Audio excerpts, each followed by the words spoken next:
You have decided your position. Now you have laid out your arguments. You've found the arguments first, and then you've laid them out in some kind of way which makes rhetorical sense, hopefully. And now we are ready, or at least almost ready, to actually start typing, to start writing.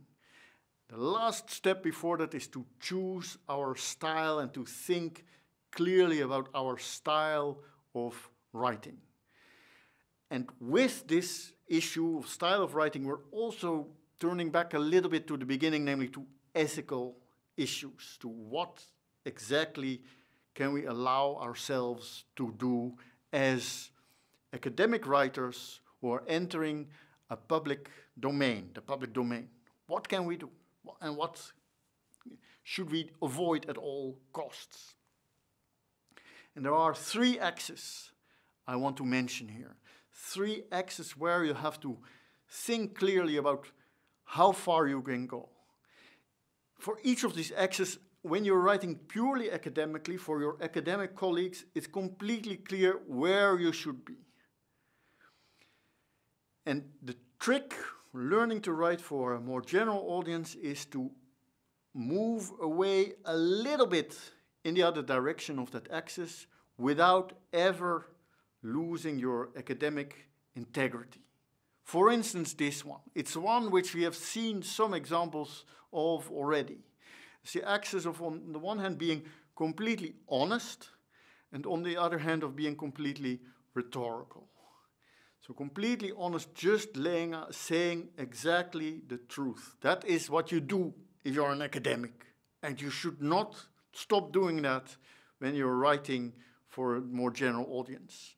But we have seen last week that still, while being completely honest, you can lay out your arguments in a certain way which makes them stronger. And stronger not in an objective way, but in a rhetorical way.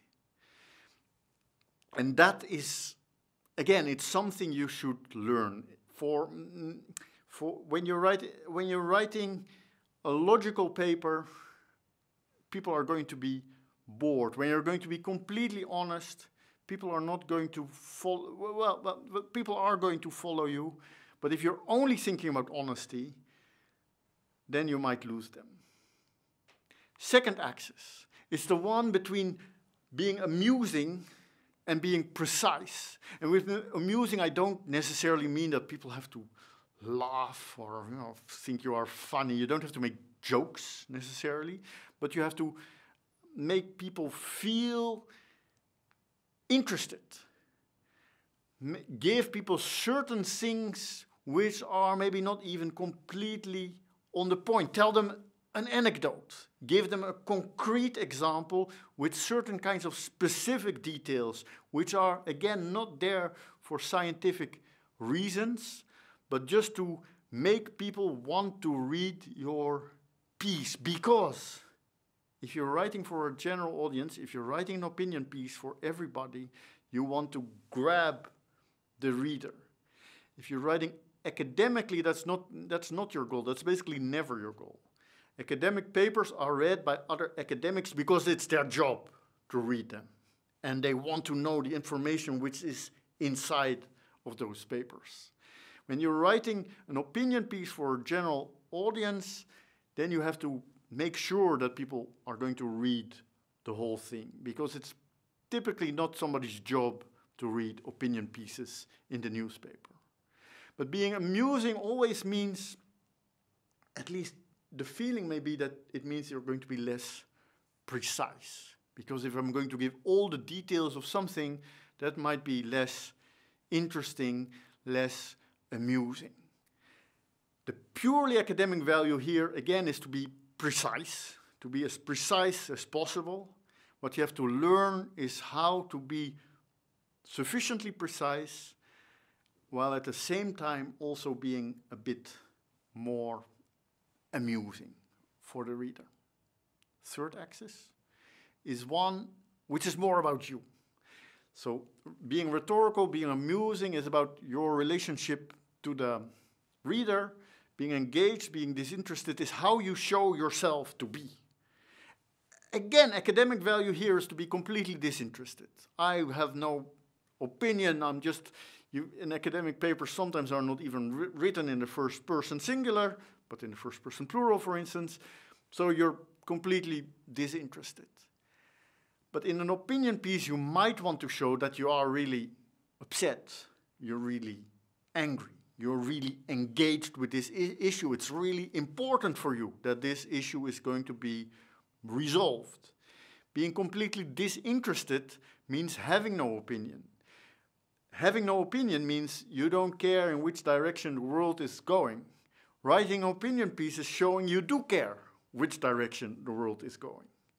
That's never completely scientific, because we never really know what we should do, with which direction we go. So again, it's something you have to learn. You have to, at the same time, maintain the core of this disinterested attitude and show that you are also really engaged with this particular issue. Otherwise, you're never going to convince anybody. I'm going to show all of this on the basis of a few examples, briefly.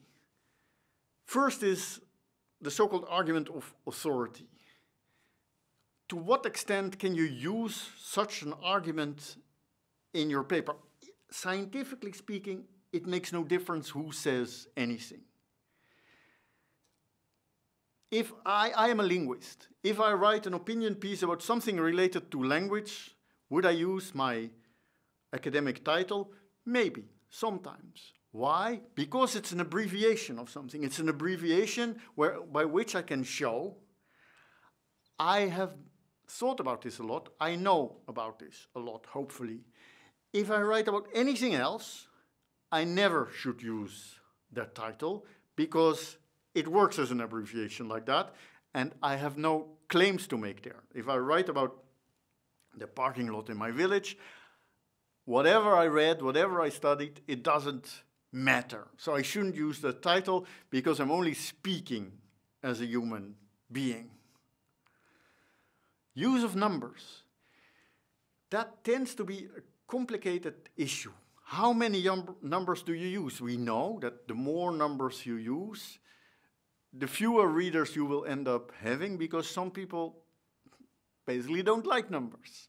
So, on the other hand, use of some numbers, use numbers with some precision, might help other people get more convinced that you know what you're talking about. Authority of argument of authority. And that actually the thing you propose is actually valid. It's a dilemma. It's a dilemma following from our three axes. The use of comparisons. The situation the world is in now is like the 1930s. And therefore, we should take the same measurements which should have been taken then, at that time. We know that comparisons are always invalid to some extent. We never can really compare two things in the real world to each other completely. They're never completely the same. So from a scientific point of view, these kinds of comparisons don't make sense. Still, you can use them for rhetorical reasons, because they're to highlight similarities, to make them more vivid. It is your task to think very carefully about how far you can go here. How far can you go? How far can you go in this direction of imprecision? Because that's what all of these three examples have in common. They're all about simplification. In scientific work, you never simplify. You never simplify anything. You accept the world in its full complexity. But if we accept the world in its full complexity, we're not moving anywhere. We're not having an opinion.